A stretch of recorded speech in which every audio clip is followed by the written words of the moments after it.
168.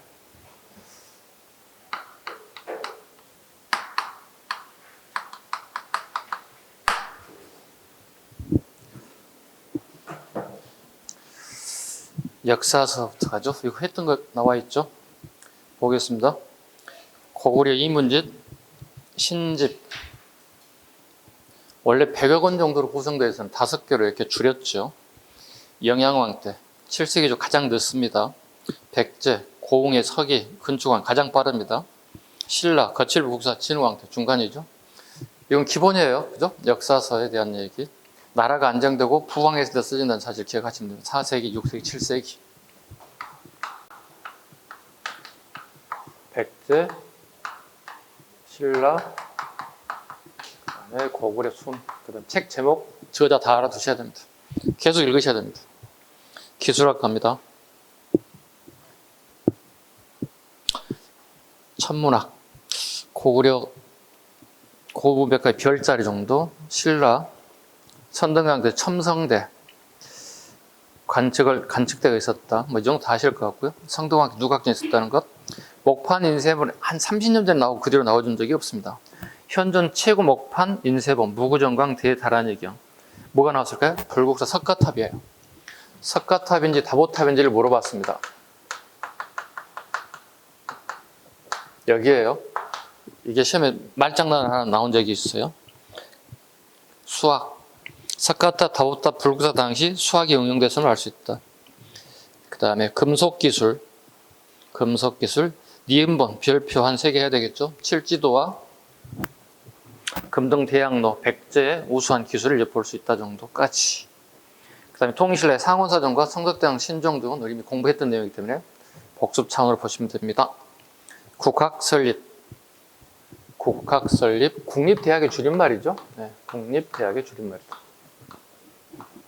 지금도 우리 보통 뭐 우리나라에 국립대학이 뭐 되게 많이 있으니까요. 설립식이 신문왕 때다. 알아두셔야 될 것 같고요. 성덕왕 때 공자 화상이 안치되었다. 아까 언급드렸죠. 예, 나당 전쟁이 끝나고 한 60여 년 만에 다시 재개됐다는 의미를 가지고 있어요. 공자 화상이 안치되었다. 공자의 그림과 조각을 의미합니다. 하상이라는 것은 그림과 조각을 의미합니다. 그림과 조각이 안치되었다. 다르게 표현하면 뭐야?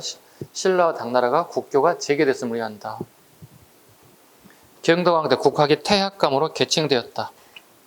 국학이 태학감으로. 국립대학이 태학 또는 태학감이라고 하죠. 태학이라는 나라가 한 번 더 있었죠. 고구려 태학감이 있었죠. 아니, 고구려도 태학이 있었죠. 소수리 방식에. 고구려도 소수리 방식에 태학이 있었고, 지금 신라에도 나타나고 있습니다. 경덕왕 때 태학감으로 개칭됐습니다. 이 두 사람의 공통점이 뭐죠? 현재 왕권이 강합니까? 약합니까? 약합니다. 되게 약합니다. 그럼 이 사람은 꿈은 뭘까요? 왕권을 강화시키고 싶은 거예요. 대학을 통해서 인재를 양성하겠다는 뜻이죠. 이건 뭐냐면 중국의 한무제가 세운 대학이 태학이에요. 그럼 결국 뭐야? 나도 한무제를 담고 싶다는 의미를 가지고 있어요. 강력한 군주가 됐고 강력한 나라가 만들어졌으면 좋겠다 하는 이런 의지를 품고 있어요. 그래서 이렇게 공부하는 게 맞아요. 태학이 무슨 의미입니까? 뭐 지금 21세기나 그 세기나 대학이라는 게 있다고. 대학인데 대학이 무슨 왕권 강화 밀접한 관련이 있습니까? 없죠. 학문을 연구하는 거고. 그럼에도 불구하고 여기에는 역사적인 관점에서 이렇게 해석할 수 있다는 겁니다. 그래서 이렇게 하게 되면 어떻게 태학이 무슨 의미인지를 내가 더 쉽게 접근할 수 있다는 얘기, 암기보다는 좀 더 쉽게 이해하기 접근하기 좋은 방법이다. 교육과정. 1과, 2과, 3과가 있고요. 전공 과목, 필수 과목, 입학 자격, 수업 연한, 교수. 필수 과목이 지문에 한번 나온 적이 있어요. 논어와 효경이 필수다. 논어와 효경이 필수 과목. 이것만 물어봅니다. 논어와 효경이다. 논어는 공자님의 말씀을 모아놓은 글이에요. 쉽게 얘기해서. 네, 공자님의 말씀이에요. 네. 오른쪽 독서 3분과 이미 한번 설명드렸습니다. 이거 생략하겠습니다. 발해 학문 갑니다. 충, 인, 의, 지, 예신 같은 6부의 명칭을 유교식 명칭 썼다. 이것도 우리 행정 파트 할 때 이미 앞전 시간에 했던 거니까 생략. 유학생, 당해 빈공과 합격. 오강찬 등 10여 명이 밑줄 그었습니다. 10여 명. 발에 문자가 있는 걸로 봅니다. 예, 볼까요? 기와에 글자가 써 있는 거 봅니다. 이걸 때 보통 앞자 기와라는 앞자 글자라고 얘기하는데 앞자 기와에 글이 써졌던 사실을 알게 되었다. 그러나 예교 문서와 같은 공식 문서에는 한문을 사용했더라. 세련된 사륙 별일체가 발달할 때 정혜공주 묘지, 정효공주 묘지의 문장을 통해서 이분들 전부 다 문왕의 딸들입니다. 문왕의 딸들입니다. 네, 3대 문왕의 딸들, 두째 공주와 넷째 공주가 되겠습니다. 다음 페이지 170페이지. 야청도의성. 우리말로 번역하면 다듬이 소리.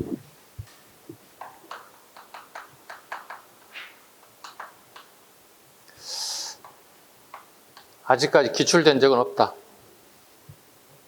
그렇다면 가능성이 사료되기 좋은 가능성이다.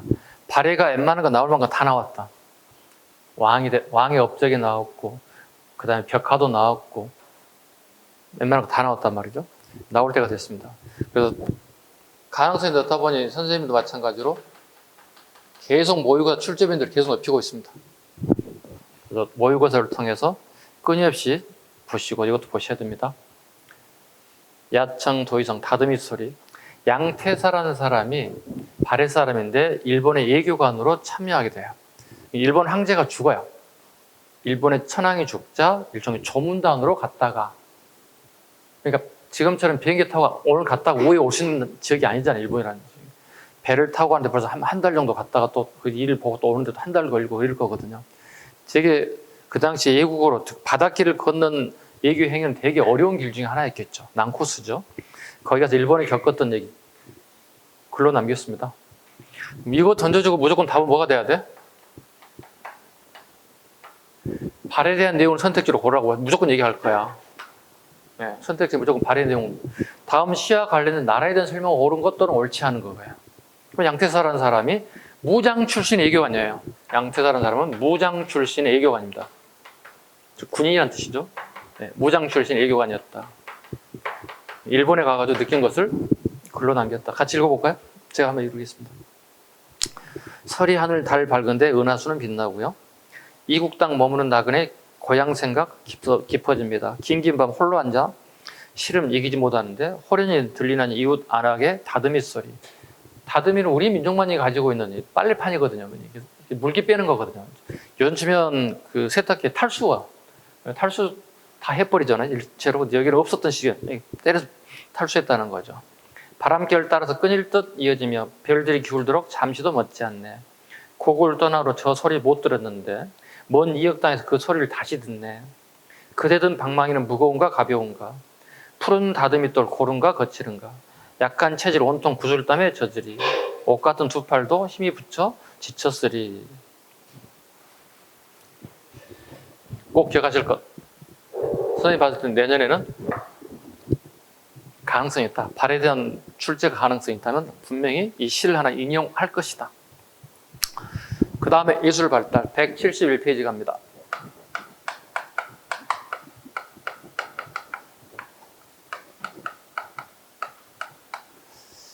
첫 번째 나온 게 이제 고분입니다. 무덤입니다. 네.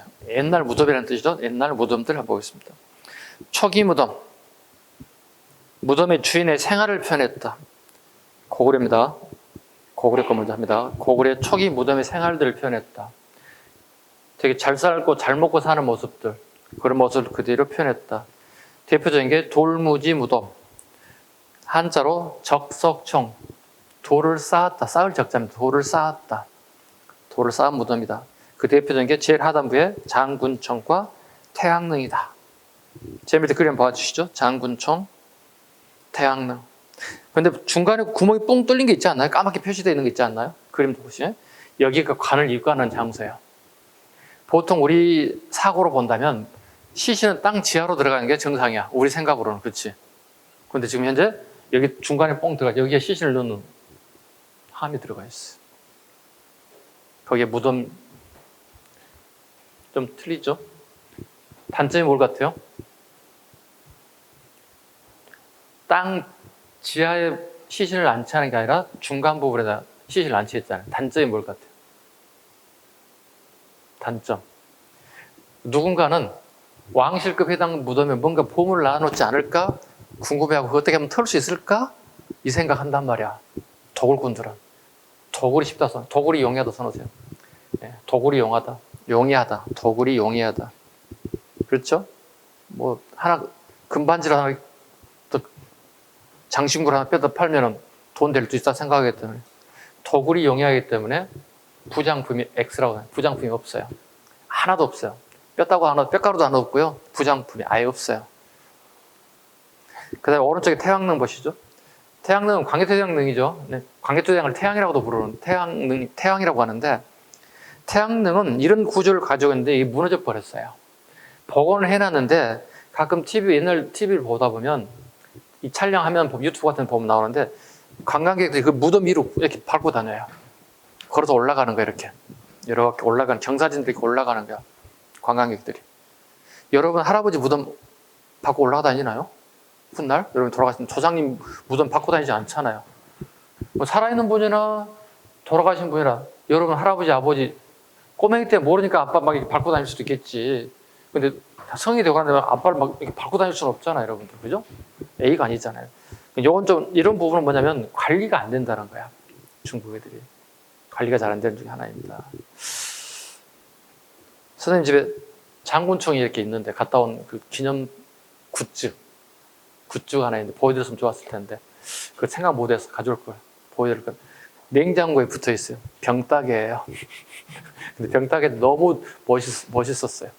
네, 거의 실사처럼 잘 그려져 있어요. 다음에 내가 혹시 안 잊어먹거나 이런 거 가져와서 여러분들 실제로 보여드리겠습니다. 한번 만져보게끔 하겠습니다. 네. 두 번째, 백제 석천동 고군.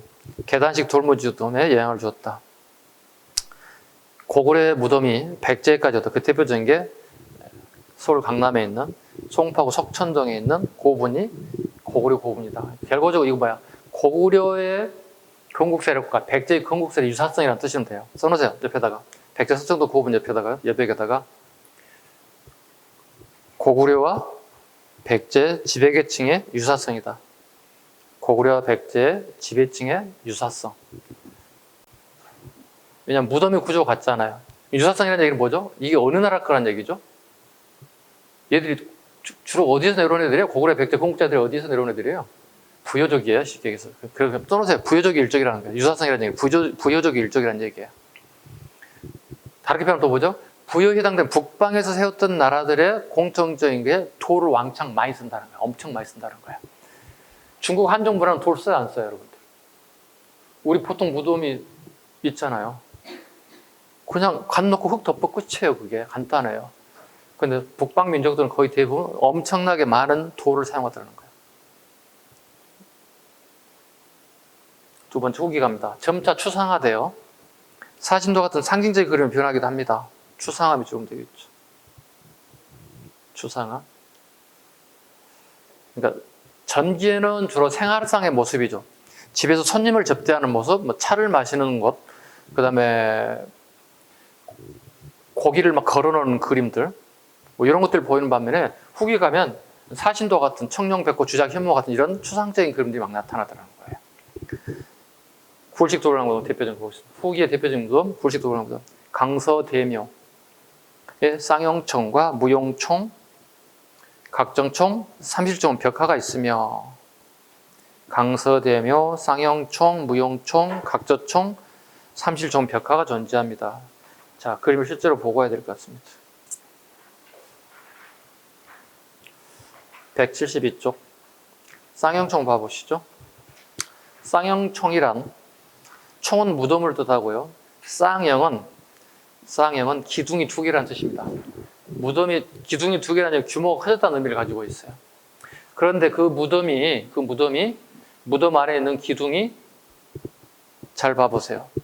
원통형이 아니에요. 팔각 기둥이라고 적어놓으세요. 팔각 기둥이라고 살짝 적어요. 그 형태가 팔각 기둥 형태를 취하고 있다. 지금 쌍용총하고 있어요. 제 위에 쌍용총의 기둥이 팔각 원형이다. 이건 우리 거 아니에요. 우리 거 아니라는 얘기 뭐죠? 해로 유입됐다는 얘기. 즉 요즘 말로 치면 그리스 로마 시대의 기둥의 형태가 우리나라에 전래됐다는 뜻이에요. 다르게 표현하면 뭐겠죠? 고구려인들이 예부에 들어온 문화에 대해서 되게 개방적이었다. 개방적이었다. 쌍용식 안에 벽한 모습이 보이시고요. 완벽하지는 않지만 많이. 그 다음에 사신도가 되게 완벽하죠. 청룡, 벽호, 주작, 현무. 사신도를 얘기합니다. 청룡, 벽호, 주작, 현무, 동서남북, 방위 표시이기도 하다. 무용총 보시죠. 무용총. 수렵하는 모습이죠. 예. 군사들이 동물을 잡는 모습 수렵도록 합니다. 무용총의 무용도 봐보시죠. 예. 무용도. 무용하는 모습이죠. 그 모습이 보시면 되게 특이한 춤을 추는데요. 예. 춤추는 모습은 지금 현대인들을 봤을 때는 팔이 이렇게 꺾지를 못합니다. 이렇게 뒤로 해서 꺾지를 못하는데 이것은 약간 그림이다 보니 이렇게 만들어지긴 하는데 그게 이제 그 복식사를 전공하신 선생님들이 다른 각도로 보죠. 우리는 그냥 역사를 그냥 공부하는 사람들은 무용초인가 봐 그냥 외울까 봐 이렇게 공부하는 사람 되게 많은데요. 복식입니다. 네. 복식이 패션이 땡땡이 줄무늬입니다. 일명 전문용어는 아닌데요. 땡땡이 줄무늬를 쓰고 있어. 이건 우리 게 아니에요. 고래 게 아니에요. 인도 거예요. 네. 인도와 교류가 있었음을 보여주고 있죠. 네. 패션의 복식이 우리 게 아닙니다. 인도와의 어떤 교류가 있었음을 보여주고 있습니다. 그 다음 오른쪽 수산리 고분 봐보시죠. 수산리 고분, 일본의 다카마츠 고분 여신도 봐보시죠. 고구려 여인도가 일본의 다카마츠 고분에 나타나고 있어요. 여인들이 옷을 입고 우산을 쓰고 있고 일본은 것은 되게 지팡이를 짚고 있어요. 우산과 지팡이 차이만 있을 뿐이 똑같아요. 거의 형태가 같아요. 고분도 여인들 모습 거의 같더라. 수산리 고분의 귀족들의 부부의 질도 봐보시죠. 우산도 쓰고 몸종 뒤에 우산을 받쳐주는 모습들, 몸종 뒤를 따르는 모습들을 잘 적나라하게 보여주고 있습니다. 그 다음에 오른쪽 각저총 보시죠. 각저 잘라봐. 각저는 중국식 표현으로 씨름이라는 뜻이에요. 그래서 이거 씨름도라고 해요. 씨름도 보시죠. 자, 씨름하는 그 당사자 오른쪽에 있는 모습을 보시면 약간 매부리 코의 모습을 보여요. 우리 씨름하는 상대가 코가 이렇게 뿅 나온 애가 하나 있어요. 매부리 코죠. 뭐죠? 우리 사람이 아닌 거죠. 즉 고구려 사람들 코가 이렇게 뾰족 나오진 않죠. 서양처럼 생기질 않죠. 요즘은 가능하겠다. 성형수술을 하니까 가능하겠지만 아주 원시적인 모습을 본다면 이렇게 매부리 코가 뽀록 나오진 않거든요. 그럼 오늘날에 어느 나라적일까요? 교류가 있었다는 얘기는 중동 국가들, 이란, 이라크 같은 애들과 빈번한 교류가 있어서 그 애들 것이다. 이것도 마찬가지로 우스갯소리로 그렇죠. 개방적이라는 거죠. 매부리 코에 씨름하는 모습을 봤을 때 되게 개방적이다. 고구려 나라가. 그 다음에 하단부에 덕흥리 고분군. 예, 덕흥리 고분군. 이게 이제 되게 말썽이 많은 고분 중에 하나입니다. 이 무덤의 주인이 누구냐? 왕이냐? 그 오른쪽에 앉아있는 분이 진이라고 하는 사람인데, 예, 유주자사 진이라는 사람이 있는데요. 그럼 진이라는 사람의 무덤이 이렇게 왕릉급부터 돼 있느냐? 되게 복잡해요. 예.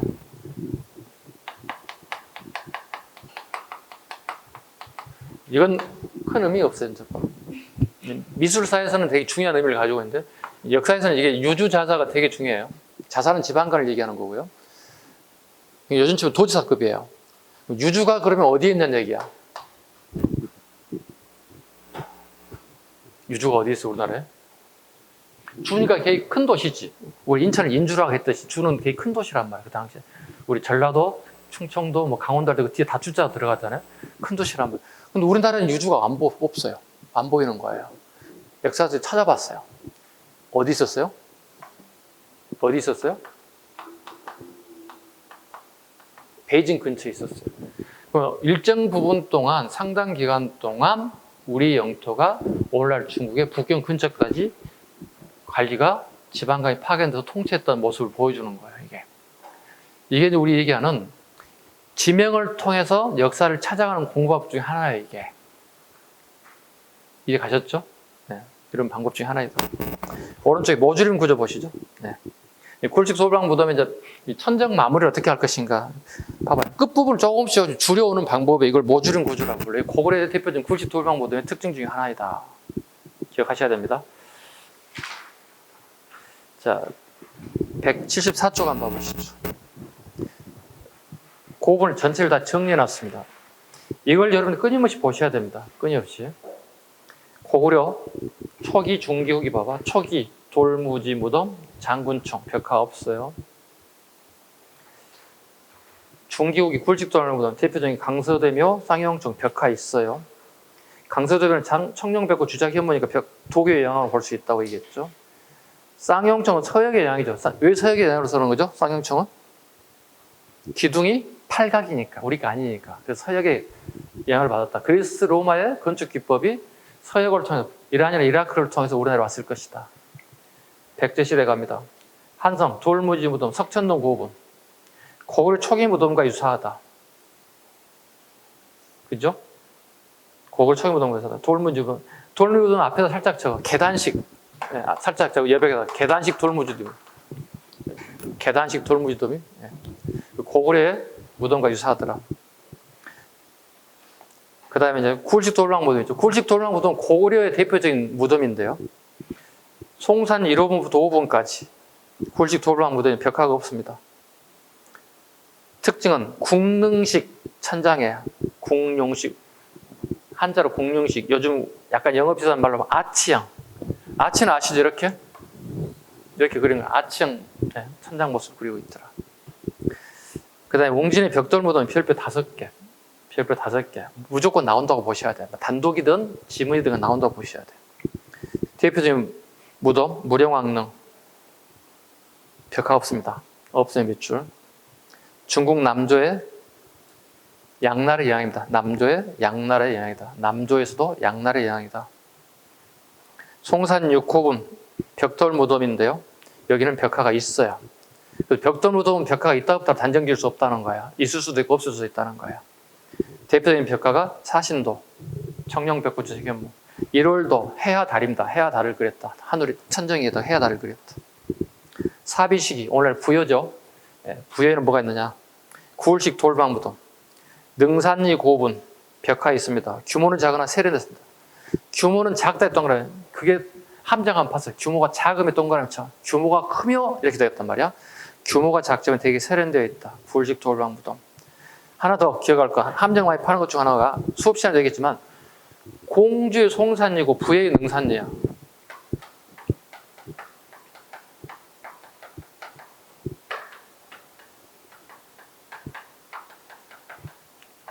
이렇게 살짝 바꿀 수 있다 이런 식으로.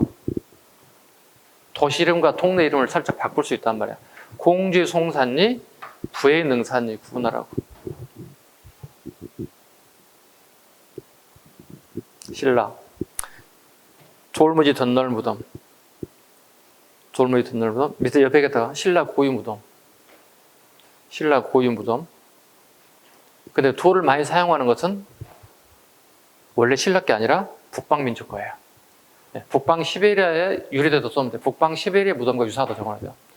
우리 신라의 고유 무덤인데 북방 시베리아 무덤, 북방 시베리아 지역에 있는 무덤과 유사하다. 어떤 게 유사하다는 얘기야? 돌을 무지하게 많이 쓴다는 얘기야. 돌을 엄청나게 많이 쓴다는 얘기야. 대표적인 천마총, 호우총, 항남 서봉총. 이건 하나로 통으로 잡아. 이건 무조건 시험에 나온다 봐. 돌무지 덧널무덤, 천마총, 호우총, 항남대총, 서봉총. 하나하나 다 나올 수 있어. 벽화가 없습니다. 꼭 기억하셔야 됩니다. 부장품은 있습니다. 천마총.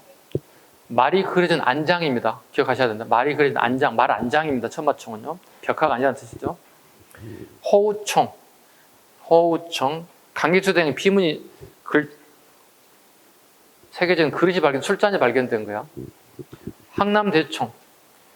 그 신라왕 무덤 중에 가장 큰 무덤 중에 하나죠. 요즘 치면 여러분 학교 다니던 초등학교 운동장만한 사이즈.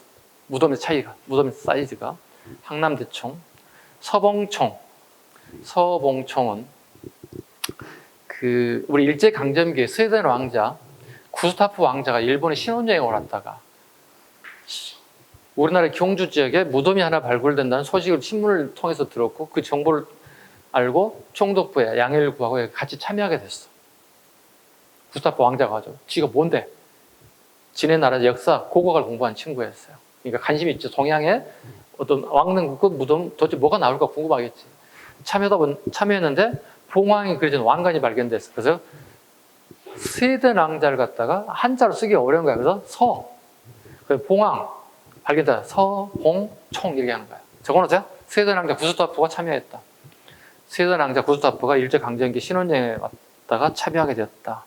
그리고 발견되기 때문에 스웨덴 왕자의 숫자를 갖다가 한자로 쓰다 보니까 봉황이 발견된 왕관이 발견됐어서 서봉총. 이건 그 중고등학생들 TV 나오는 뭐 장학 퀴즈 TV 프로그램 되게 많이 나오는 것 중에 하나. 이게 되게 어려운 문제 중에 하나예요. 중고등학생들한테.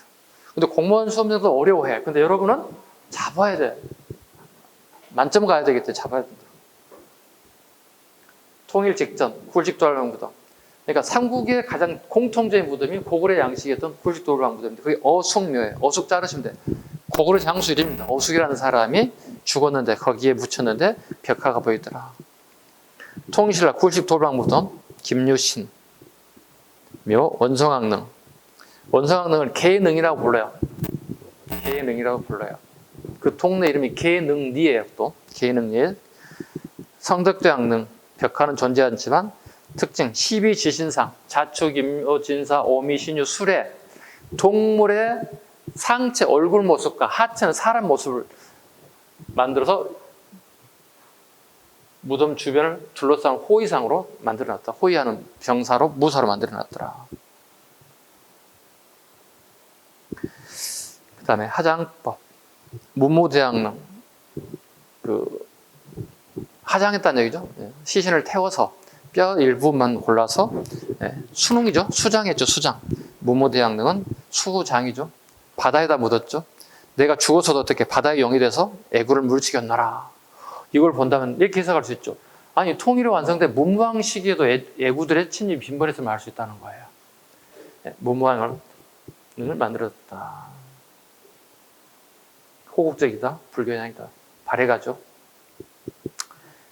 굴식도알 무덤, 정혜공주 무덤, 두째 무덤, 문왕의 두째 자리입니다. 정혜공주 무덤에는 벽화가 존재하지 않습니다. 특이하죠? 고구려의 굴식도알 무덤은 거의 대부분 벽화가 존재하는 반면에 발해의 굴식도알 무덤은 벽화가 존재하지 않는다. 천정은 모주림 천정 구조다. 각을 좁혀놓은 구조였다. 고구려는 아니고 돌사자가 출토됐다. 돌사자. 돌사자를 출토된 입구에서 막 발견된 거거든. 이중 수호신 역할이다. 우리 강화문 앞에 가면 혜태상 입듯이 입구에 들어오는 수호신을 역할을 하게 되었다. 벽돌무덤 정효공주, 이거 넷째 공주입니다. 벽돌무덤에 12인물도가 존재하다. 벽화가 존재하는 뜻입니다. 벽돌무덤에는 존재하다. 되게 특이합니다. 12인물도가 보이더라. 자, 근데 이 12인물도의 특징이 뭐냐면 복식입니다.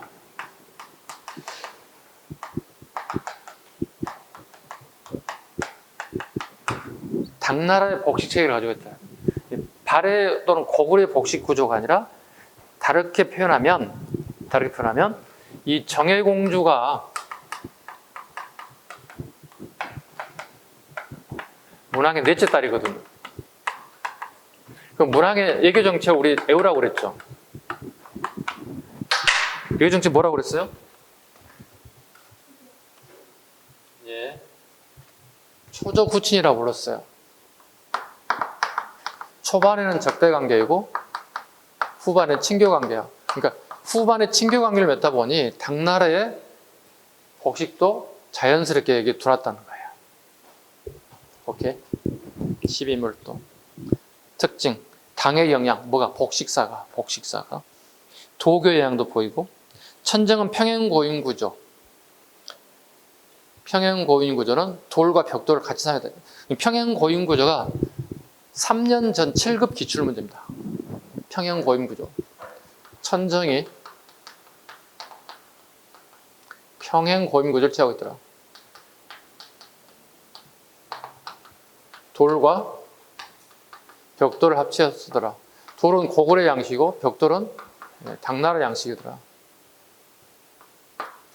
당나라 양식과 고구려 양식이 합쳐지더라. 새롭게 만들어진 이게 논문 발표 나온 거거든요. 논문 나온 게 바로 7급 공무원 시험에 기출됐습니다. 그래서 역사 선생님은 책에 있는 것뿐만 아니라 책에 없는 내용도 논문도 막 살펴봐야 되는 상황이 전개되고 있습니다. 자, 오른쪽 백제 미술가입니다. 한성시대, 이미 설명드렸죠. 계단식 돌무지 무덤. 두 번째 백제 건국 주도 세력 고구려 계통과 유사하다는 거죠. 즉 부여족들이 일족이죠. 웅진시대 굴식 돌랑 무덤 벽화가 없고요. 대신 벽돌 무덤에는 벽화가 존재하더라. 이거 별표 5자로 얘기 설명드렸습니다. 네. 송산리 6호분은 벽화 천장에 사신도와 일월도가 있습니다. 6호분에는. 무령왕릉에는 벽화가 존재하지 않는다는 거예요. 너무 시험에 많이 나왔다는 거죠. 중국 남조의 양나라 영락이다. 남조의 동그라미 투사입니다. 남조와 북조가 있죠. 이집 남북조 할 때 남조의 양나라의 영락이다. 양나라는 그 당시 남조의 최대 강국 중에 하나였다. 그 나라와 백제가 교류가 있었음을 알 수 있다. 그 다음에 전축분이다. 벽돌 무덤이라는 뜻입니다. 우리말로 보면 전축. 벽돌전자, 싸울 축자. 그리고 대학에 가면 건축학과 있잖아요. 공대에 가면 그죠? 싸울 축자입니다. 그러니까 연화문 벽돌. 벽돌에 연꽃을 새겨놨더라. 연화문이란 건 뭐죠? 불교와도 관련된. 무령왕릉은 유교, 불교, 도교 다 들어가 있어요. 유교, 불교, 도교 다 들어가 있어요. 그 다음에 지석. 지석에 처음으로 본인 이름을 사마라고 기록했다. 이름이 본명이 부여사마라고 기록되어 있더라. 부여사마가 누군가 봤더니 무령왕이었던 사실. 그러니까 삼국시대 수없이 많은 왕 중에 유일하게 무덤에 자기 무덤에 이름을 적어놓은 사람 이게 유일무이합니다. 없어요. 없어요. 삼국의 모든 왕릉급 무덤들은 우리가 트측했을 뿐이지 실제로 거기에 기록은 남아있지 않아요. 매직권이 보이더라. 매직권. 내가 이 땅에 묻힐 수 있는 권한이 있다. 그래서 그 땅에 무덤을 팠더니 뭐가 나와야 된다고 그랬죠, 제가? 그 당시에 동전, 화폐가 나와야 된다. 일본산 금송관이 보이더라. 일본 왕족과 귀족들이 쓴 관인데요. 되게 고급스러운 수목인데 이걸 백제에 보내서 금송관에다가 장례를 치렀더라. 진묘수, 밑에 그림과 같이 봐보시죠. 진묘수. 무덤 속에 숨어놓은 신상인데요. 일종의 수호신, 외부로부터 들어오는 잡기를 막겠다는 일종의 이건 상상의 동물입니다. 상상의 동물입니다. 상상의 동물 진묘수가 발견되어 있더라. 실제로 여러분들 그 송산리 가보시면요. 입구 딱 매표소 들어가기 전부터 이분이 중간중간 계속 놓여있어. 들어갈 때 계속 이분이 놓여있다고 이렇게. 진묘수가 놓여있다고. 드디어 내가 송산리 왔구나 생각 들겠죠. 가보신 분 있나 송산리? 안 갈 수 있지 뭐. 내가 이해해야지 뭐 어떡하겠어. 그죠? 네. 안 가신 분이 훨씬 더 많으니까. 사비시대 가죠. 네. 부여 가봅시다. 굴식소는 벽화가 있습니다. 사실 부드럽고 온화하고 규모가 작지만 동그랗지라고 그랬죠. 세련되었다. 익산 쌍릉. 최근에 화제가 된 무덤 중에 하나가 TV 뉴스에 많이 나오는 것 중에 하나가 익산 쌍릉이죠. 백제 말 굴식 돌랑 무덤입니다. 부근의 미륵사지 백제 무왕 때 창건된 것으로 봐 이를 무왕과 왕비 무덤으로 본 학자의 견해가 있습니다. 무왕의 왕비는 누구죠? 여러분 아시나? 유명한 노래로 불려졌던 선화공주가 아닐까? 살짝 선화공주 가로 열고 밑에 선화공주 캐스천 마크. 많은 사람들이 무왕과 선화공주의 무덤이 발견되기를 바라는데 뭐 정확한 어떤 자료는 나오지 않고 있어요. 그러니까 많은 사람들이 50%의 학자들은 아니네. 50% 나머지 학자들은 언젠가는 나올 거야. 끝까지 파보자. 언젠가는 나올 거야. 우리 시대 못 파도 과학이 더 발전되면 흑을 가지고 분석해서 나올 수 있다. 별의별 걸 다 연구하고 있습니다. 선화공주에 대한 얘기 나오지 않을까 썰이 있습니다. 다음 176페이지. 176페이지.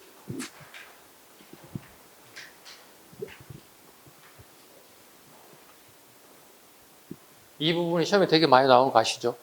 이게 지금 하고 있는 게 지금 문화사 부분이에요. 그죠? 네. 176페이지 가겠습니다. 백제 석불과 향농.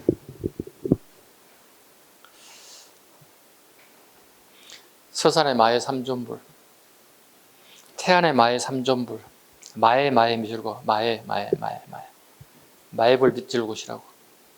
마의불이란 커다란 바위에다가 부처님을 조각하는 거야. 자, 봐봐. 선생님, 봐봐. 이 지금 칠판이 커다란 바위라 생각해봐. 평상시 무심하게 그냥 이렇게 출퇴근했다고, 이렇게. 응? 무심하게. 바위 앞을 지나갈 수 있으니까 무심하게 출퇴근했다는 거야. 근데 어느 날 갑작스럽게, 어느 순간에 여기에 커다란, 죄송합니다. 이티가 돼버렸는데, 부처님을 조각을 하나 만들었다 쳐봐요.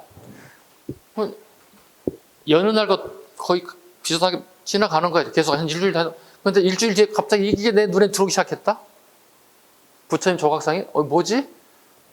부처님 같은데? 또 갔다? 또 일주일 지나갔다?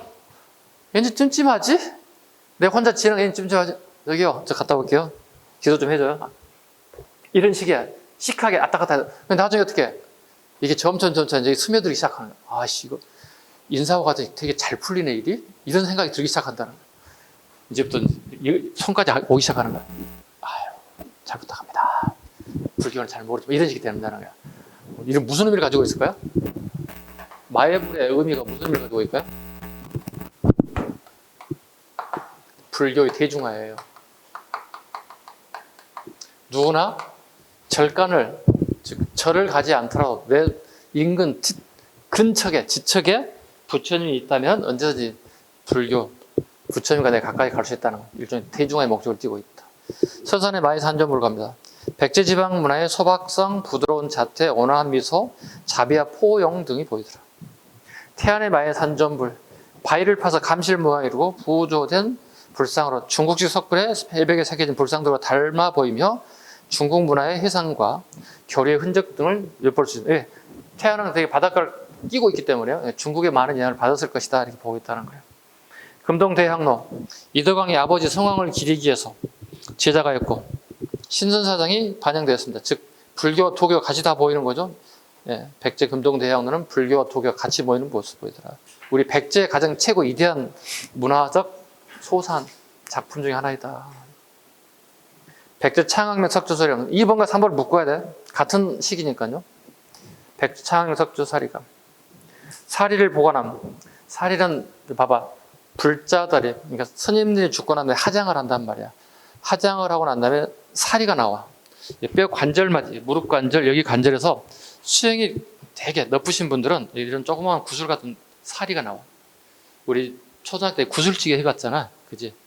요즘에 안 하나? 선생님 어릴 때 구슬찌개라는 거 많이 했거든요. 구슬보다 더 작은 사이즈의 그 쌀 정도 되는 크기의 이런 사리가 나온다고. 이걸 사리라 불러. 부처님이 죽었을 때 똑같이 하자는데 그걸 부처님 걸 보면 진신사리. 진짜 신체 일부로 나왔다. 진신사리. 근데 일반 승려들이 나왔을 때 그냥 사리. 오케이? 자, 보세요. 사리를 보관한 용기로 능산이 절대 출두됐다. 이 사리감은 성왕의 아들로 554년 왕이 오른 창왕에 의해서 만들어졌으며 성왕에 따르자 누이인 매연공주가 사리를 봉헌했던 내용이 나와 있습니다. 이게 뭐냐면 창왕이 왕이 올랐는데 자기 큰아들이 갑작스레 급사해버렸어요. 죽어버렸어요. 어떤 부모가 자기 아이들이 죽었는데 즐거워할 사람이 어디 있겠어요? 그래서 그 아이를 기리기 위해서 이렇게 밑에 보시면 사리감이 있죠. 그 안에다가 조그맣게 다시 케이스에다가 넣어서 거기다가 사리를 보관했다는 뜻이에요. 아들을 위해서. 그래서 백제 창왕이 명령을 해서 만들었대. 석조사리함을. 두 개 다 봐요. 그럼 금동대향로하고 백제 창왕 석조사리함 둘 다 뭐야? 창왕이 만든 작품이에요. 위에 것은 아버지를 위해서 만든 거. 위에 거 향로. 밑에 것은 석조사리함은 아들을 위해서 만드는 거. 그래서 창왕의 업적은 별 볼 일이 없어요. 대신에 문화재가 두 개가 나오기 때문에 되게 중요하게 다루는 부분 중 하나다. 금동대향로와 석조사리함. 백제 석탑, 익산 미르사 석탑. 사비시대 목적 건축물을 모방한 초기의 석탑이다. 국호 11호다. 현존 석탑 중 규모가 가장 크며 일제강점기에 콘크리트를 덧발라 훼손 2001년부터 전면 해체 보수공사 2018년 수리 완료 6층까지만 있으며 9층으로 추정된다.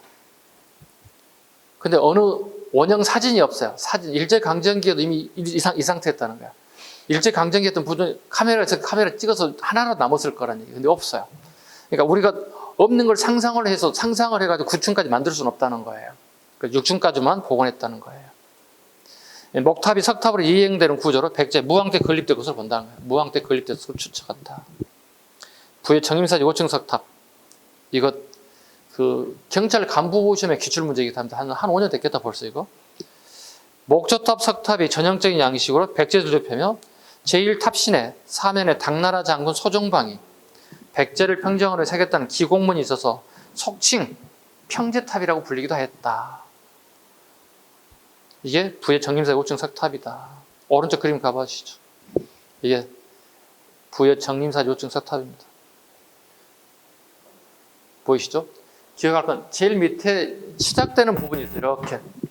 이렇게 올라가는 부분이 있어요. 그러한 다음에 1층, 2층, 3층, 4층, 5층 하거든.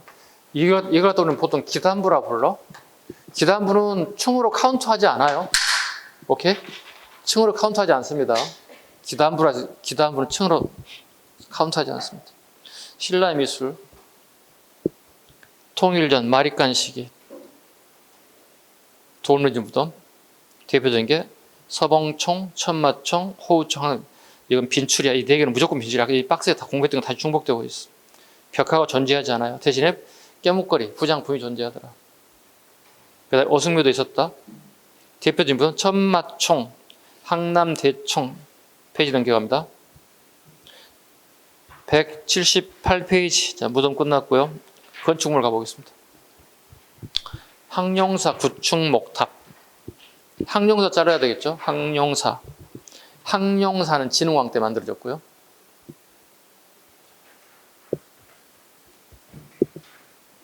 구축목탑은 선덕여왕 때 자장의 근으로 만들었다. 호국사상이 발현, 호국의 비출, 호국사상의 비출.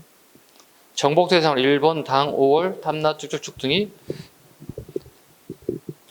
정복대상 국가죠. 호국사상.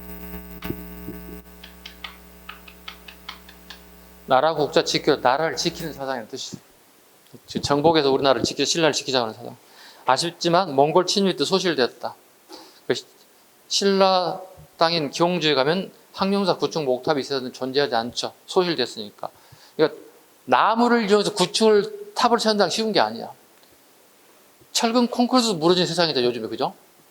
그렇잖아. 우리 최근에 작년과 올해 뉴스 보면 어떻게 철근 콘크리트에 있던 아파트들이 무너진 거 TV 영상을 통해 봤잖아요. 나무를 이용해서 구축 목탑을 만들기 쉽지 않아. 그래서 백제의 건축기술 아비지를 데려다가 만들게 했다. 건축기술자를 했다가. 군왕사 모전석탑. 밑에 그림 같이 봐보시죠. 모는 모방을 못자, 저는 벽돌전자. 그러니까 벽돌은 만들지 못해, 우리가 기술이 아직까지는. 그래서 벽돌처럼 돌을 일정한 간격으로 잘라서 했다 해서 모전석탑이라고 불러요. 모전석탑을 만들었다. 분황사 모전석탑. 자, 근데 궁금하지 않아? 분황사 앞에 있는 모전석탑이? 분황사 앞에 모전석탑. 모방했다. 전탑을, 벽돌을 만든다. 이게 도대체 어떤 기능을 가지고 있을까? 아니, 우리가 전자제품을 하나 사더라도 설명서 읽어봐야 되잖아. 기능을 알아야 되잖아. 그 정확하게 사용할 수 있잖아. 도대체 어떤 기능이? 응? 학자들이 정답은 없어요. 정답은 학자들이 가장 유력하게 보는 게 승려들이 죽고 난 다음에 쓰는 성탑일 가능성이 있다. 무덤일 가능성이 크다. 승려들의 성탑일 가능성이 크다. 추측입니다. 확정된 건 없습니다. 그다음에 첨성대, 선덕여왕 때 세워진 현존 최고의 천문대이다. 경주 배리 또는 배동 석불입상. 밑에 그림 봐주시죠. 동네 여기에, 어느 마을에 동네 여기에 부처님 세 분이 서 계세요. 그죠? 무슨 목적일까요? 아까 제가 출근할 때 처음에는 무심코 가다가 매일 가다 보니까 어떻게? 안녕하세요. 출근합니다. 잘 부탁합니다. 퇴근합니다. 하다 보니 어떻게? 점차 관심 갖기 시작하면서 불심이 생기게 된다는 얘기예요.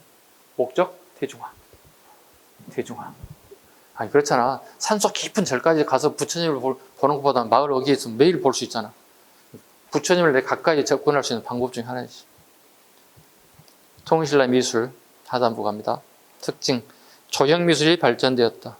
조형미술, 만들 조자, 형태 형자, 어떤 형태를 만드는 미술이 발전됐다. 통일신라 미술 뭐죠? 상대, 중대, 하대로 보다면 중대인 거야. 막 통일이 이루어져 난 다음에 통일의 그 업적이 엄청나게 미술로 승화되기 시작하는 거야.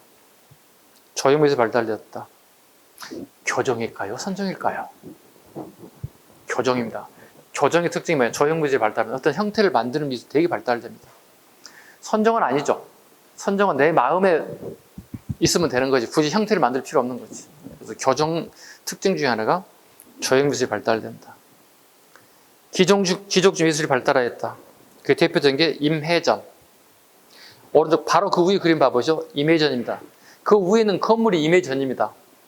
이 건물 자체가 임해전인 거예요. 임해전은 무슨 목적입니까? 통일이 완성되죠. 무모왕 시기에. 약간의 휴식의 공간이 필요한 거야. 근데 그 앞에다 물을 채워서 오리 새끼 하나 태우면 좋을 것 같지 않나? 오리 배 좋지 않을까? 오리 배를 태워서 이렇게 우리 연인들 데이트하듯이 이렇게 되게 휴가를 가서 멋진 장소가 될 수 있겠죠? 자, 원래 이 물을 담아놓은 것을 갖다가 월지라고 불러요. 월지. 우리 조선의 궁궐을 경복궁 하듯이 신라의 궁궐을 월성이라 불러요.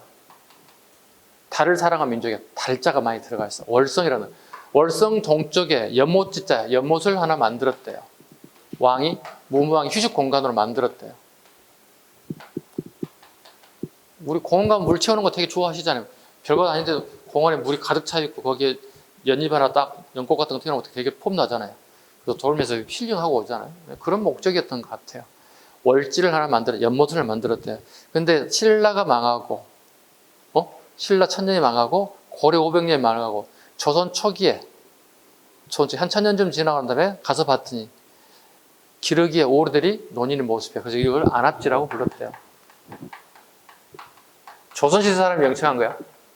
선생님이 명칭한 게 아니고, 조선시대 사람들이, 기러기의 오리들이 가서 물을, 휴식광을 쪼아먹는 모습을 보고, 안압지인데, 기러기의 오리들이 노는 연못 같은데, 그래서 안압지가 된 거야. 그래서 지금 경주에 가보시면 월지와 안압지를 하나로 잡아서 이렇게 해서 이정표를 만들어 갈 때 가서 같은 곳이 같이 가라는 뜻이에요. 대표 건축물 석굴암, 불국사, 임해전. 오른쪽 상운사 동정, 성덕대왕 때 만들었다. 최고의 정이다. 최고란 말은 올드하다는 뜻입니다. 베스트가 아니라 올드하다. 가장 오래된 정이다. 올드하다. 상운사 신종, 경동왕 제3공때 완성되었다. 신종이 새로운 거죠? 네, 새로운 종입니다. 또는 봉덕사 종이라 하고 칠 때마다 어린아이 울음소리 응애 소리가 나서 에밀레 종이라고도 하였다. 웅장하고 화려하고 순수한 아름다움을 지니고 있다. 부도갑니다. 승탑, 부도 승탑. 무덤이죠. 승려들이 죽고 난 다음에 화장을 한 다음에 만드는 승탑. 신라대 선정이 널리 퍼지면서 선정과 밀접한 관련이 있죠. 승려들이 죽고 난 다음에 화장을 한 다음에 사리를 봉헌하는 승탑 또는 부도라고 합니다. 신라 말기 조형미술을 대표하는 것으로 지방 호족들의 정치 역량이 성장하였음을 알 수 있습니다. 대표적 승탑으로 전남 구례 연곡사 동부도 밑줄과 연곡사 동부도 밑에 그림까지 봐주시죠. 구례 연곡사 동부도 팔각 원당이었죠. 처음 만들 때 승탑 팔각 원당이었다. 상층부, 중간 부분, 하단 부분 되게 봐봐. 상층, 우리 지붕이라 생각해봐. 지붕, 중간 허리, 기초 부분 전부 팔각이야. 초기의 승탑은 팔각 원당형으로 취하고 있더라. 전남 하순 월량선사 탑피, 쌍봉사 철감선사 승탑 그림 밑에 봐주죠. 쌍봉사 철감선 이것도 마찬가지로 팔각 원당형이에요. 초기의 승탑의 형태는 팔각 원당형이다. 석가탑, 석탑갑니다. 석가탑 통일 이후 축조되었다. 날씬한 상승감 및 넓이와 높이의 아름다운 비례는 부처가 항상 가까이 있음을 이상적이었다. 밑에 다보탑 보시죠. 다보탑 넘겨보시죠.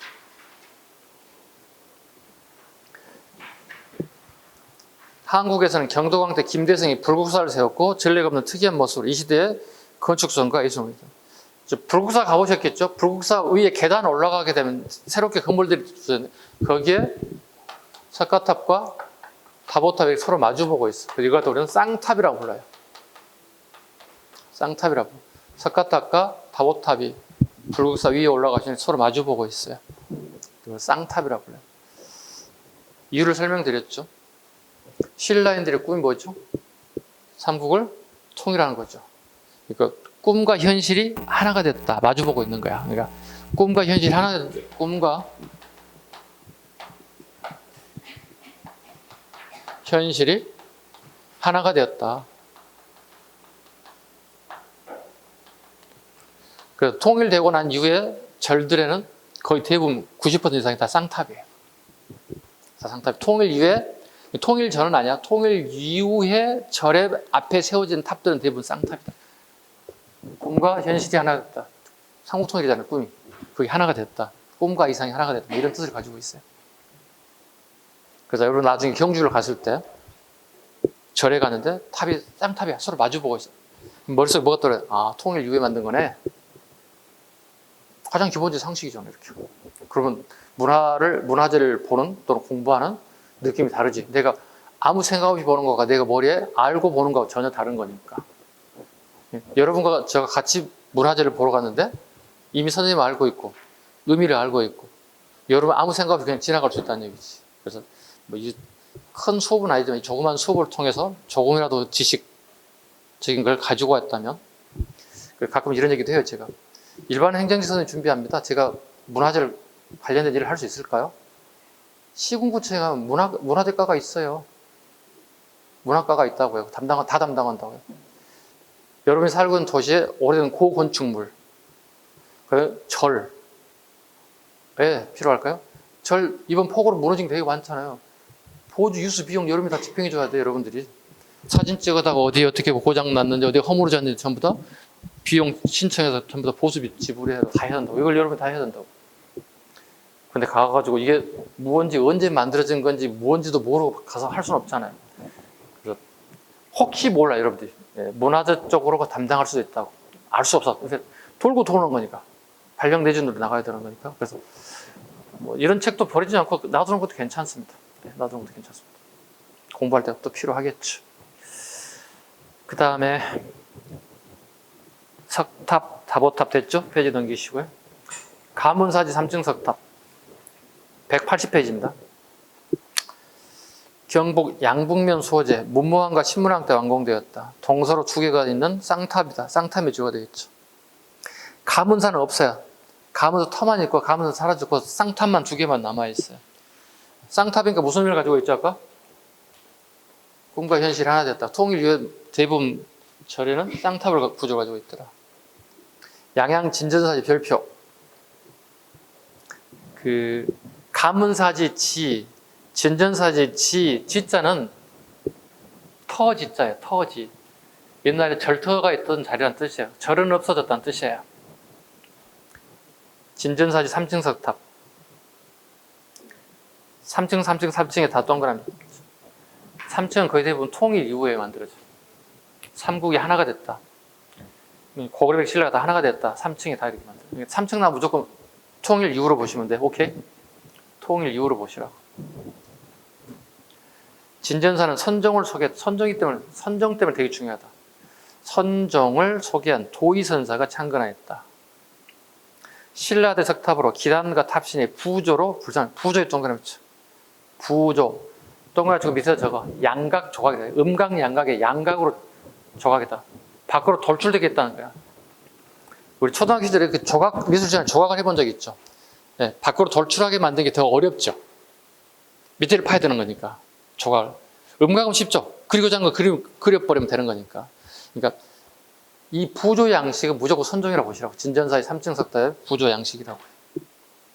구례 하엄사 사사지 성탑 석탑. 밑에 그림 같이 봐주시죠. 구례 하엄사에 4마리의 사자가 3층 석탑을 머리로 이고 있어요. 여기서 사자의 존재를 우리는 없어요. 우리는 사자를 몰라요. 그죠? 신라 사람들이 우리가 동물에 있던 게 아니잖아. 우리처럼 지금 현재 동물에 사자를 볼 수 있는 시절이 아니잖아. 호랑이는 있었다는 얘기를 하지만 사자는 우리나라에 살지 않는 동물이야. 근데 이 사람들이 어떻게 사자의 존재를 알고 여기다 조각을 했냐는 얘기예요.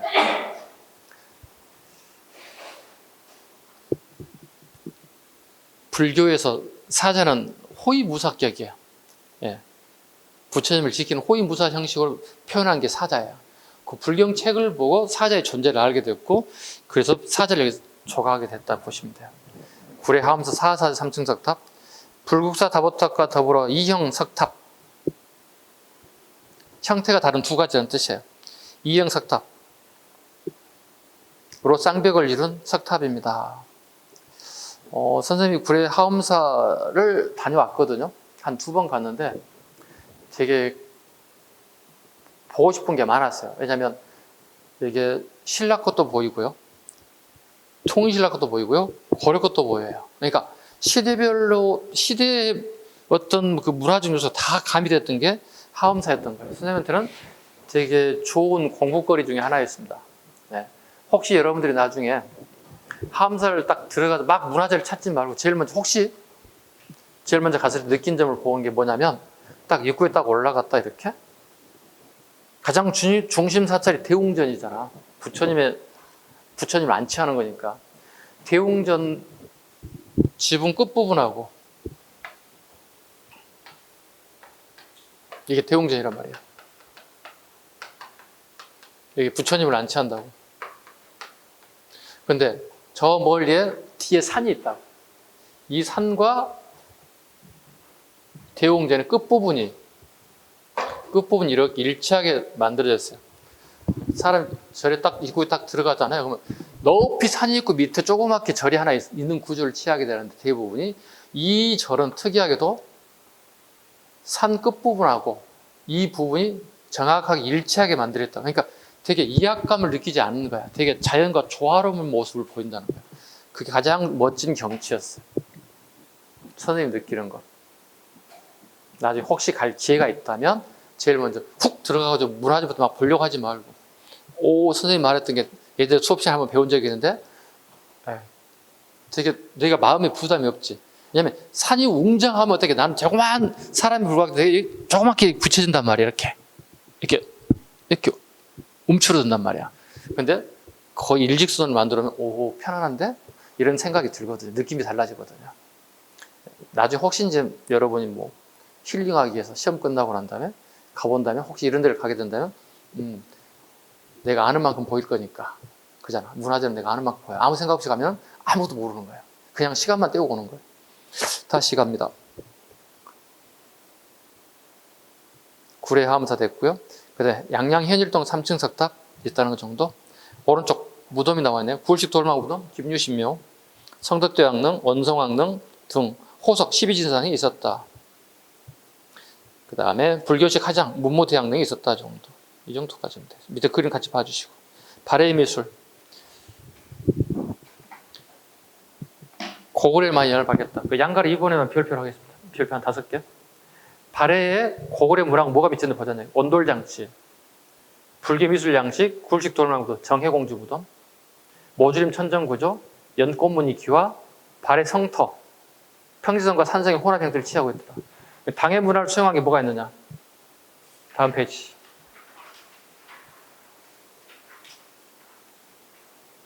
두째 줄로 가시죠. 주작대로, 상경의 주작대로, 당나라 거죠. 그 다음에 벽돌무덤, 정해공주, 넷째 공주 벽돌무덤. 그 다음에 중앙군이 12조직이 있죠. 서울에 근무한 중앙군이 12조직이 당나라 거란 얘기야. 고구려 거 아니란 얘기입니다. 그 다음에 지방제도, 경부주 있죠. 경부주. 5경, 15부, 62주라고 그랬죠. 발해 지방제도는 경부주, 5경, 15부, 62주. 그러니까 경부주도 외워야 되고 5경, 15부, 62주도 같이 외워야 되겠죠. 네. 지문을 만들었을 때. 그 다음에 관료적인 삼성육부제도. 이렇게. 밑에 정해공주 무덤 보시죠. 정해공주 무덤 오른쪽 겁니다. 둘째 딸이죠. 네. 도나현 육정산이다. 육정산이 있죠. 재작년 기출입니다. 이게 육정산이. 고구려양이다. 둘째 줄 특징. 돌사장 있죠. 돌사장 입구에 있었다. 돌사자가 입구에 있어서 수호신 역할을 하고 있다. 그 다음에 우리 정해공주 무덤 너무 시험에 많이 나오기 때문에 별표 5개 합시다. 정해공주 무덤. 일단 벽화가 존재한다. 정해는 둘째 딸, 정해는 넷째 딸. 용두산이 있죠. 용두산이 정해공주 무덤. 고군군에 있으며 벽돌무덤. 벽돌무덤. 천정은 평행고인 구조. 즉 당의 영향을 많이 받았다. 12인물상. 밑에 그림 보시면 정면과 양 측면에 총 12명의 인물상이 있다. 근데 인물상이 입고 있던 옷, 복식이 우리 게 아니라, 고구려 게 아니라 당나라 제도로, 당나라의 복식 제도. 그 다음에 불로장생이라는 글자가 보이더라. 이미 정해공주 무덤에 발해에도 도교가 유입됐음을 알 수 있다. 왕을 항상이라고 칭했더라. 왕을 항상이라고 칭했더라. 항상이라는 글자가 써져 있더라. 조각과 공예. 이불 병자상 밑줄로 씁니다. 이불 병자상. 오른쪽 그림 같이 봅니다. 오른쪽 183쪽 이불 병자상 봅니다. 부처님 두 분이 앉아있는 모습이라는 뜻이야. 이렇게 발의 겁니다. 기출, 빈출입니다. 그 다음 밑에 대표적 불상들은 여러분이 한번 봐주시기 바랍니다. 했던 거 계속 반복되기 때문에. 그 다음에 오른쪽 영광탑 봐주시기 바랍니다. 영광탑. 벽돌로 산 5층 전탑. 밑에 그림도 같이 봐주고. 벽돌로 산 5층 장탑으로 정영주묘와 같이 탑 아래 무덤 공간을 설치했더라. 무덤 공간의 밑줄. 이게 7급에 나온 문제입니다. 8세기, 10세기 건립된 발해시대 누각식 전탑으로 청나라 관리가 이 탑에 대하여 고공자사당의 영광전선 오랜 세월 속에도 의연하게 남아있다고 해서 영광탑을 부르게 되었다. 당나라 건축과 유사하고 당나라식의 발해와 중국의 관계를 설명해주고 있다. 밑에 삼채병, 시험에 나온 적 없어요. 발해 삼채병, 당나라의 영향을 받은 그릇들이 보기 시작하더라. 밑에 향가 음악가입니다. 제란도 양가로 6번입니다. 주로 승려라든가 하랑들이 주로 많은 작품이 남아있다. 대표적인 제망매가 도솔과 얼명사, 창기파랑과 안민가 등이 있다. 향가 집 진성요왕 때입니다. 꼭 기억하세요. 진성요왕 때 승려 대고 화상과 각간이용이, 각간이용은 진성요왕의 삼촌이기도 하고 연인이라고 그랬어요. 이때 향가를 우리말로 하면 K-팝 정도 해당된다고 분명히 말씀드렸습니다. 유행가죠. 유행가를 3대문이라는 책으로 편찬했다. 상대, 중대, 하대로 구분해서 편찬했다. 이렇게 기록이 남아있다. 정도까지. 다음 페이지. 184쪽. 제망매가 한번 봐보시죠. 제망매가 나오면 무조건 연대를 물어본다. 경도광 시기를 물어볼 겁니다. 경도광 업적을 여러분들 저기다 적을 수 있어야 됩니다. 자, 제망매가 보겠습니다. 살고 죽는 길이 여기 있기도 두렵고 여기 있고 싶어도 안 돼요. 간다는 말도 못하며 가십니까? 가을바람에 여기저기 떨어진 잎처럼 한 가지에 나고도 가는 건 모르는구나. 아, 밑하찰에서 만나리 나 도닦으며 기다리라. 월명사. 사무제 나옵니다. 이거 던져주면 누구 업적 곤란이라고요? 경도광. 건축가 탑입니다. 고구려, 백제신라, 통일신라 발에 딱 정리되어 있죠. 거기에 문해 부분에 항조가가 작년 기출인 거 아시죠? 우리 공무원 기출. 작년 2022년 기출입니다. 그 항조가 밑에 있죠? 사려 호를 나는 꾀꼬리는 암수 다정이 즐기는데 에드월사 이내 몸은 니와 함께 돌아갈 거. 이거 던져주고 이 시를 지은 사람의 내용을 옳은 거 물어봤어. 유리하니까 대표적인 업적 하나밖에 없잖아. 천도죠. 졸본에서 국내성 천도라고 적으면 돼. 네, 유리한 업적입니다. 졸본에서 국내성 천도라는 게 정답으로 떨어져야 됩니다. 이거 하나 물어봤어요. 나머지는 여러분들 쭉 보시면 됩니다. 했던 것 좀 다시 중복되어 있으니까요. 그 다음에 통일신라의 문화 일본 전파 갑니다. 일본의 전파. 영양, 강수, 언여, 설총 등이 유교, 불교 문화를 일본에 전파했다. 이걸 하쿠오 문화라고 불러요.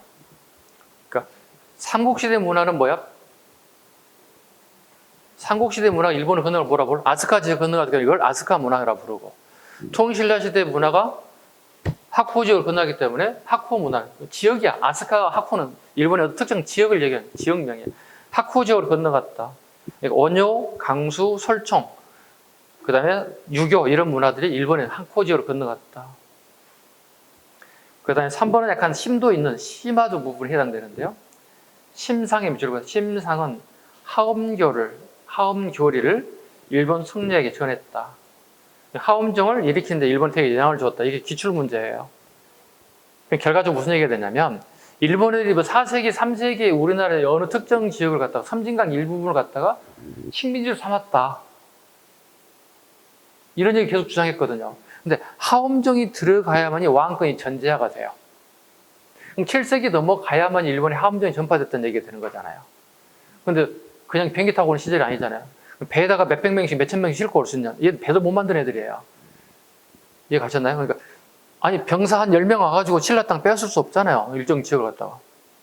그렇잖아요. 신라 애들이 일본의 약간 역사를 애고가는 대표적인 케이스 중에 하나가 섬진강 일정 부분을 같이 통치했다. 일명 일나 일본부수를 주장한 얘기인데, 온당치 않다는 걸 종교에서 엿볼 수 있다. 왜? 하엄정은 7세기 넘어가야 간다는 얘기예요. 그 다음에 끝에 줄 불상, 가람배치, 탑, 율령도 또 이때 전해졌다. 한참 늦잖아요, 우리보다. 우리 지금 뭐 4세기에 율령이 반포되고 이런 벌써 한 300년 뒤진 시기에 율령이 반포되고 불상이 만들어지고 탑이 만들어지고. 이해 가셨죠? 네. 오른쪽에 고대 도성, 졸본, 지반, 평양에 안악궁 체크합니다. 장수왕의 평양 천도에 건립된 게 안악궁입니다. 그 다음에 니은 평양성, 평온한 때 평양성을 천도합니다. 구분하셔야 돼요, 두 개. 안악궁, 장수왕 때 천도할 때 안악궁. 평온한 때 평양성. 지금 볼 수 있는 게 이제 평양성은 지금 잘 보존되어 있겠죠. 네. 백제가입니다. 일회성. 최초의 토성이다. 흙으로 쌓았다. 네. 토성에 맺히고 있습니다. 배우산성으로 멍천토성이 있다. 배우산성으로 멍천토성이. 지금도 지금 토성이 전체가 아파트에 쌓여져 있는데요. 일부가 남아있습니다. 가보시면. 그 다음에 웅진, 공산성 밑줄 가야 돼요. 공산성. 처음에 잘 나올 겁니다. 공산성은요. 가서 보시면 볼 수 있습니다. 공주에 가시면요. 사비, 부소산성. 부소산성. 유사시 군사적 목적이다. 네. 신라, 임해전 체크하시고요. 임해전. 월지 이미 설명드렸죠. 월지. 조선시대 아마찌라 불렀다. 동국여성남에 나와 있더라. 경주에는 나성이 없다. 나성에 밑줄 가야 돼요. 나성은 외곽성이죠. 외곽에 성을 쌓지 않았다. 누가 반대했나요? 그렇지. 예. 문무왕이 나성을 쌓고자 했으나 의상이 반대했습니다. 왜냐하면 백성들의 노동력을 차출해야 되는 거잖아요. 이제 통일이 끝났기 때문에, 전쟁이 끝났기 때문에 조금 쉴 만한 여유 시간이 필요한데 갑자기 병력을 동원시켜서 성을 쌓는 건 온당치 않습니다. 이렇게 거부했습니다.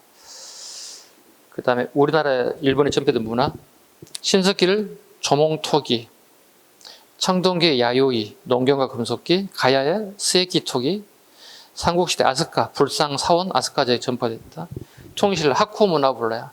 하쿠는 신라와 당의 문화가 섞여진 것들이 일본으로 건너갔다. 뭐 금당벽과 가는보살장 등이 있다. 이렇게 해서 문화사 부분을 신라까지 다 마무리됐고요. 잠시 쉬고 난 다음에 중세시대 고려로 넘어가도록 하겠습니다.